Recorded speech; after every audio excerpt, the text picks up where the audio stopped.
Hello, friends, welcome back to my channel. Today's topic is indifference comes at a cost.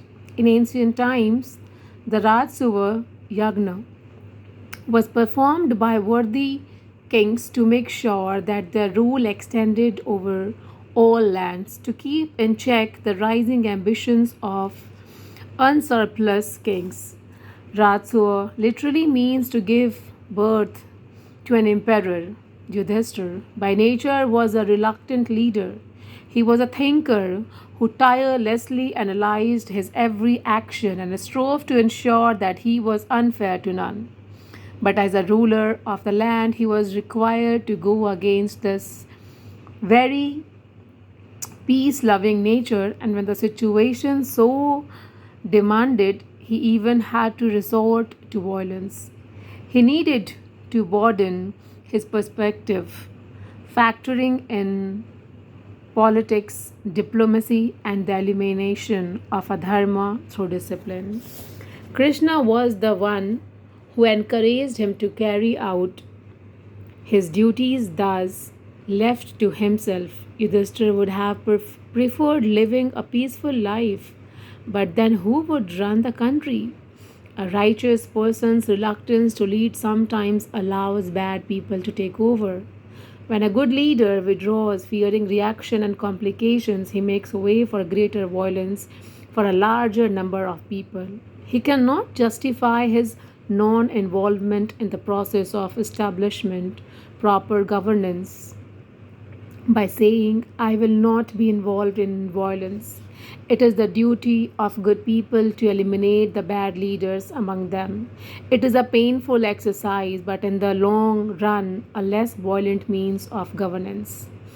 For the reality is, if one has the power to minimize incidents of violence but doesn't exercise this power at the right time, he ends up fueling the fire of violence furthermore. The purpose of Rajsuva Yagna is to facilitate the birth of a king.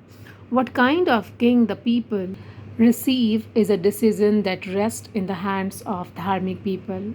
Without a doubt, the forces of adharma will resist, and fighting that resistance demands a certain amount of violence.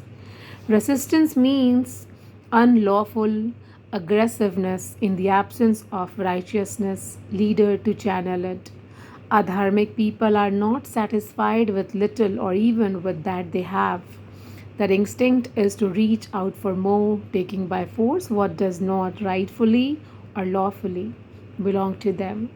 So they have to be stopped, giving them free rein, unjustifying their behavior by pseudo moralistic principle of let them have what they want.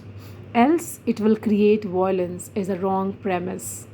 It is like a carnivore that has tasted human blood. It has not become peaceful once satiated. That first taste of blood engenders a thirst that does not stop there, and the beast wreaks worse damage until it is captured or felled. Thus, Krishna had to find a king who could govern with righteousness and dharma, and that king was Yudhishthir. When empowered, we have to make a choice: personal peace at the cost of unfettered violence, or the decision to fight even if having to engage in some violence perpetrated on the unjust to achieve eventual peace for society as a whole. Thank you so much, friends. And if you are liking these topics, please like, share, and subscribe my channel. Take care.